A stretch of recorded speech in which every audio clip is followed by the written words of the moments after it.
미국의 바이올라 대학의 조직신학 교수인 테디어스 윌리엄스 교수가 이런 말을 했습니다. 최근에 가장 빠르게 퍼지고 있는 종교가 있다고 합니다. 그 종교가 뭐냐면 자기 숭배라고 합니다. 자기 숭배라는 것은 자기 스스로 자기를 높이는 자기 우상화를 바로 자기 숭배라고 하는데, 최근에 시대사조인 포스트 모더니즘 시대사조와도 접목되는 현상이라고 말할 수가 있습니다. 이 포스트 모더니즘의 특징 가운데 하나가 뭐냐면 절대 진리를 부정하고 공동체를 부정합니다. 철저한 개인주의적인 시각을 갖추고 있는 것이 바로 포스트 모더니즘이다 보니까, 그처럼 개인주의가 막 커져가다 보니 결국에는 자기 스스로를 숭배하는 자기의 숭배가 급속도로 퍼지고 있다는 것입니다. 그런데 마치 사사시대처럼 자기 속에는 옳은 대로 개인적인 생각, 나밖에 모르고 그렇게 살아가는 사람들이 지금 이 시대에 폭발적으로 늘어가고 있다는 것이죠. 그래서 윌리엄스 교수는 장로교의 기본 신조라고 하는 웨스트민스터 신앙고백 소요리문답 제1항, 이 1항이 요즘 바뀐 것 같다라고 지적합니다. 제1항이 뭐냐면 사람의 제일 되는 목적은 하나님을 영화롭게 하는 것과 하나님을 영원토록 즐거워하는 것, 그것이 바로 사람의 목적이고 그 신앙고백의 첫 번째 문항입니다. 그런데 개인적인 시각이 팽배해지면서 자기 숭배 세상이 막 폭발적으로 증가하다 보니까 최근에는 이것이 바뀌었다는 것입니다. 사람의 제일 되는 목적은 자기를 영화롭게 하는 것과 자기를 영원토록 즐거워하는 것으로 최근에 바뀌게 되었다라고 지적합니다. 그러면서 윌리엄스 교수는 인간이 자기를 사랑하며 자신에게 집착하면 할수록 절대자에 대한, 신에 대한 경외심이 줄어든다라고 경고합니다. 그처럼 자기에게 집중하고 자신을 사랑하고 자신에게 과도하게 집착해가면서 자신을 사랑하고 자기를 자랑하게 되면 결국에는 신은 없다, 신은 필요 없다, 그처럼 하나님조차도 부정하며 자기를 숭배하게 된다는 것이죠. 그런데 그러한 자기 숭배 사상은 오늘날 이 시대에만 나타나고 있는 현상이 아니라는 것입니다. 오늘 본문의 그 시대에도 그러한 현상이 나타나고 있었던 것입니다. 오늘 말씀 23절 말씀을 봉독합니다.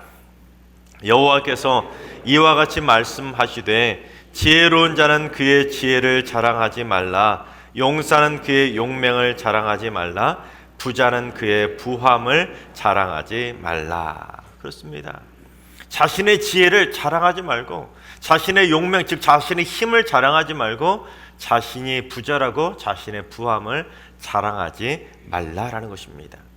우리 속담에도 자랑 끝에 불 붙는다라는 말이 있습니다.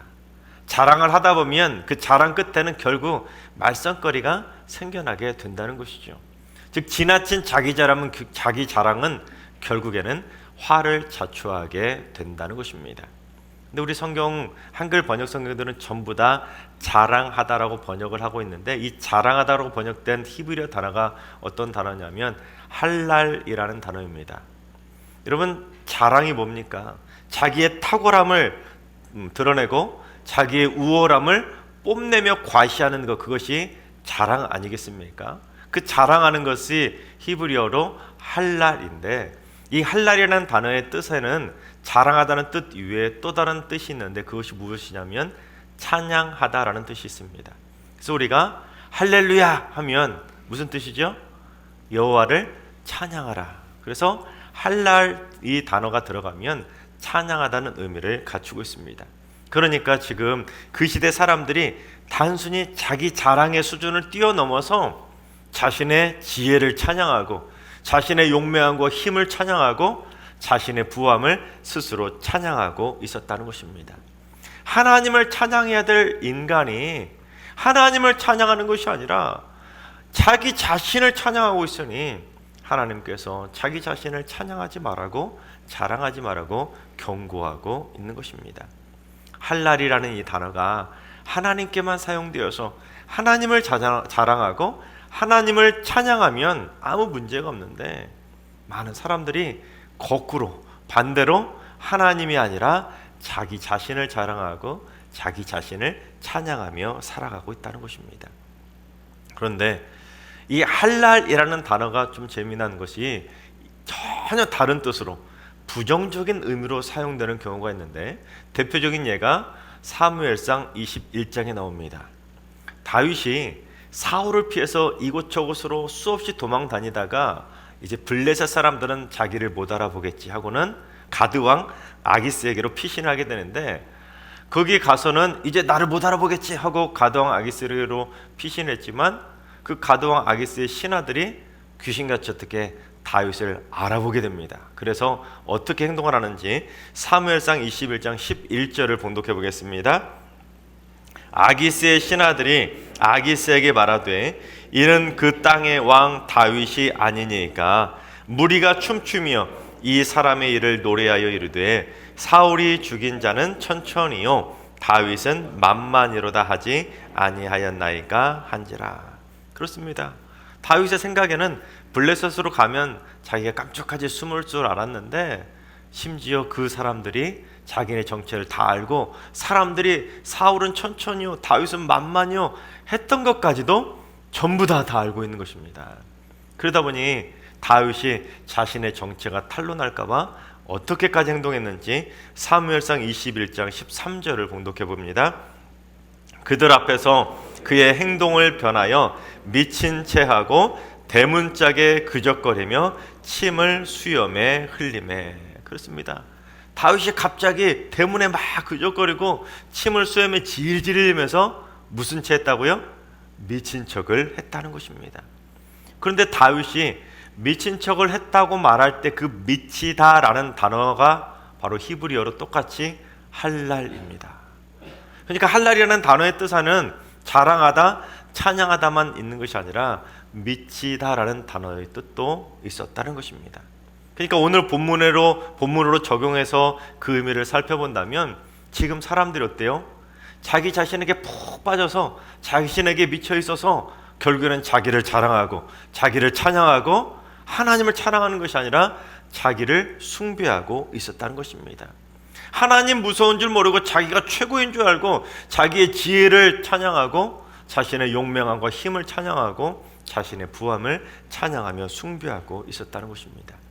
그래서 솔로몬은 사람들의 그런 모습을 일찍이 경고했습니다. 전도서 9장 3절을 봉독합니다. 모든 사람의 결국은 일반이라. 이것은 해 아래에서 행해지는 모든 일 중에 악한 것이니 곧 인생의 마음에는 악이 가득하여 그들의 평생에 미친 마음을 품고 있다가 후에는 죽은 자들에게로 돌아가는 것이라. 여러분, 이게 무슨 말입니까? 사람들이 착하고 선하게 살 생각은 하지 않냐고, 사람들의 마음에는 온통 어때요? 악한 마음이 있다 보니까 결국에는 미친 마음을 품고 살아가다가 결국에는 죽음으로 달아가게 된다는 것입니다. 그런데 이것이 특정한 몇 사람만의 문제가 아니라 솔로몬이 뭐라고 말합니까? 모든 사람들, 즉 사람들은 누구나 다 그 마음에 악한 생각을 품고 있다 보니까 결국에는 자신에게 미쳐서 자신을 사랑하다 보니 미친 마음이 가득하다 보니 결국에는 자기밖에 모르고 자기만 자랑하고 자기만 찬양하는 자기 숭배에 빠져서 살아가고 있다는 것입니다. 그러다 결국 어때요? 평생 동안 자기만 자랑하다가 자기에게 푹 빠져 살다가 죄악 가운데 죽어가고 있다고 경고하는 것입니다. 그런데 그리스 신화에 보면 그처럼 살았던 청년이 있었습니다. 나르키소스라고 하는 청년인데, 이 나르키소스가 어려서부터 정말 아름다운 미소년으로 자랍니다. 그래서 수많은 청년들과 소녀들이 애간장을 녹일 정도로 너무나 아름다운 외모, 멋진 외모를 가지고 자라니까 이 나르키소스에게 수많은 소녀들이 구애의 손길을 내밉니다. 사랑한다고 고백을 하는데 이 나르키소스는 그 누구의 사랑도 받아주지 않고 단칼에 다 거절해버립니다. 그런데 이 나르키소스가 어느 날 사냥을 하고 있는데 그 사냥하는 모습을 보고 숲의 요정이었던 에코가 푹 빠져버립니다. 그런데 에코는 이 나르키소스에게 사랑을 고백하지 못하고 몰래 숨어서 뒤만 따라다니면서 짝사랑을 하게 됩니다. 왜냐하면 이 에코에게는 치명적인 약점이 있었기 때문입니다.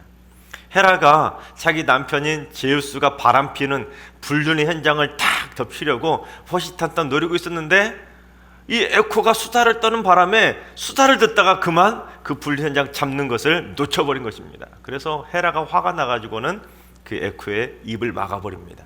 그래서 어떻게 되었냐면 에코가 말을 하지 못하고 다른 사람들이 하는 말에 맨 마지막 말만 겨우 따라하고 반복하는 벌을 받게 됩니다. 그래서 메아리를 뭐라고 하죠? 에코라고 하게 되었다는 것입니다. 또한 노래방에서 마이크로 하면 이렇게 울리는 거, 이것이 바로 에코라고 말하게 되었다는 것입니다. 여러분, 그런데 이 에코가 어느 날 용기를 내서 나르키소스 앞에 탁 나타나서는 나르키소스를 탁 껴안습니다. 무슨 뜻입니까? 사랑한다고 말로는 못하니까 몸으로 고백을 딱 한 것입니다. 그러자 이 나르키소스가 에코를 탁 부리치면서 뭐라고 하냐면 너 같은 것에 안기느니 차라리 죽는 게 낫겠다 하면서 그렇게 표독스럽고 싸늘하게 쏘아붙이며 거절하게 됩니다. 그런데 어때요? 사람의 사랑이 큰 만큼 실언도 큰 법 아니겠습니까? 그래서 결국 에코는 식음을 전폐하고 슬퍼하다가 결국에는 몸은 사라지고 목소리만 남게 됩니다. 그런데 그처럼 수많은 이들에게 실연의 상처를 주었던 이 나르키소스는 결국 복수의 여신인 네메시스로부터 벌을 받게 되는데 어떤 벌을 받게 되냐면 자기 자신을 사랑하는 벌을 받게 됩니다. 그래서 그러한 벌을 담은 유명한 그림이 있는데 카라바조가 그린 바로 이 그림입니다. 어느 날 나르키소스가 사냥을 하러 깊은 산속으로 들어갔는데 너무나 목도 마르고 더워서 더위도 식힐 겸 목도 죽일 겸 이 그림에 보는 것처럼 샘물에 몸을 굽히게 됩니다. 근데 몸을 굽히니까 샘물에 자신의 얼굴이 비칠 거 아닙니까? 너무나 아름다운, 너무나 멋있게 생긴 눈앞에 펼쳐진 그 사람을 결국에는 누굽니까? 자기 자신을 사랑하게 된 것입니다. 그래서 물속에 비친 자기 자신에게 입도 맞춰보고 껴안아보기도 하고 막 만져보기도 하지만 어떻게 되겠습니까? 물에 손을 닿는 순간 그 물결 때문에 그 아름다운 자기 자신이 사라져버린 것입니다.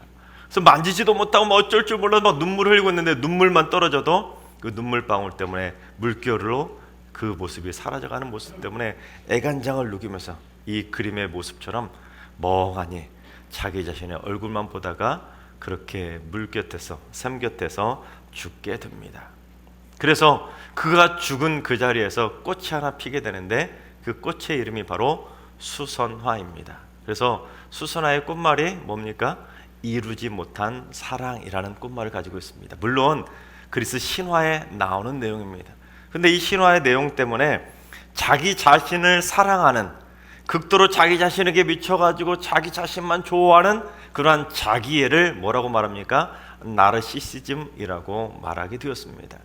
특히 심리학에서는 타인에 대한 공감이 결여되고 오히려 반대로 주위 사람들로부터 자기는 극도의 존경을 받고 사랑을 받고 칭찬을 받는, 관심을 가지려고 막 애쓰는 현상, 그래서 오직 자기밖에 모르고 자기 자신에게 푹 빠져서 살아가는 그러한 성향을 자기애성 성격 장애라고 규정합니다. 그만큼 지나친 자기 사랑은 정신적으로도 전혀 도움이 되지 못한다라는 것입니다. 그런데 오늘날 그러한 사람들이 급속도로 늘어나고 있다는 것입니다. 자기 자신에게 미쳐서 자기 자신에게 사랑하고 자기밖에 모르며 그렇게 자기 자신을 자랑하고 과시하려는 사람, 자기애성 나르시시즘 사람들이, 자기를 숭배하는 사람들이 폭발적으로 지금 늘어나고 있다는 것입니다. 그러나 하나님께서는 자기 자신을 자랑하지 말고 다른 걸 자랑하라고 우리가 자랑해야 할 것을 가르쳐 주셨습니다. 그래서 무엇을 자랑해야 되는지 우리 24절을 봉독해 봅니다. 자랑하는 자는 이것으로 자랑할지니 곧 명철하여 나를 아는 것과 나 여호와는 사랑과 정의와 공의를 땅에 행하는 자인 줄 깨닫는 것이라. 나는 이 일을 기뻐하노라. 여호와의 말씀이니라. 그렇습니다. 명철하여 나를 아는 것, 즉 나 여호와 하나님께서 사랑과 정의와 공의를 이 땅에 행하는 것, 그러한 분이라는 걸 알고 하나님을 자랑하는 건 그걸 하나님이 기뻐하신다는 것입니다. 즉 하나님이 어떤 분인지를 제대로 알아야 하나님을 찬양하게 된다는 것입니다. 그런데 나를 아는 것, 이 구절은 본문의 의미상 따져본다면 두 가지를 의미합니다. 즉 하나님이 어떤 분이신지, 하나님은 사랑과 정의와 공의 하나님이라는 것을 아는 것, 그리고 동시에 나 자신이 누구인지를 아는 것을 의미한다는 것입니다. 그래서 나 자신이 누구인지를 깨달아서 나는 하나님을 영화롭게 하고 나는 영원토록 하나님을 즐거워해야 되는 하나님의 피조물이라는 것을 제대로 알고 이제부터는 나를 자랑하고 나를 찬양하는 것이 아니라 하나님을 찬양하며 살아가야 되는 존재, 그것을 깨달으면 결국 하나님이 기뻐하신다라는 것을 말씀으로 가르쳐주고 있다는 것입니다. 근데 지금 이스라엘 백성들이 어떻게 살았다는 거예요? 거꾸로 바뀌었다는 겁니다. 하나님을 알고 하나님을 찬양하는 것이 아니라 자기 자신의 정체성도 모른 채 그저 자기 자신을 자랑하고 찬양하는 것에만 여념이 없었다는 것입니다. 그래서 하나님은 그들에게 분명히 경고합니다. 우리 25절과 26절을 봉독합니다. 여호와의 말씀이니라. 보라, 날이 이르면 할례 받은 자와 할례 받지 못한 자를 내가 다 벌하리니 곧 애굽과 유다와 에돔과 암몬 자손과 모압과 및 광야에 살면서 살적을 깎은 자들에게라. 물은 모든 민족은 할례를 받지 못하였고 이스라엘은 마음에 할례를 받지 못하였느니라 하셨느니라. 그렇습니다. 여러분, 할례가 뭡니까? 하나님의 백성이 되었다라는 몸으로 보여주는 증표입니다. 그런데 할례 받은 하나님의 백성들이 할례 받지 못한 이방 사람들하고 똑같이 행동하다는 것입니다.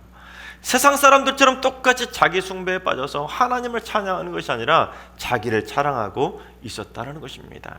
하나님의 백성이라는데, 하나님으로 백성으로 할례까지 받았다는데 어떻게 된 것이 하나님을 찬양하는 것이 아니라 자기 자신을 찬양하는데 자기 지혜를 찬양하고 자신의 용명을 찬양하고 자신의 부함을 찬양하고 있었다는 것입니다.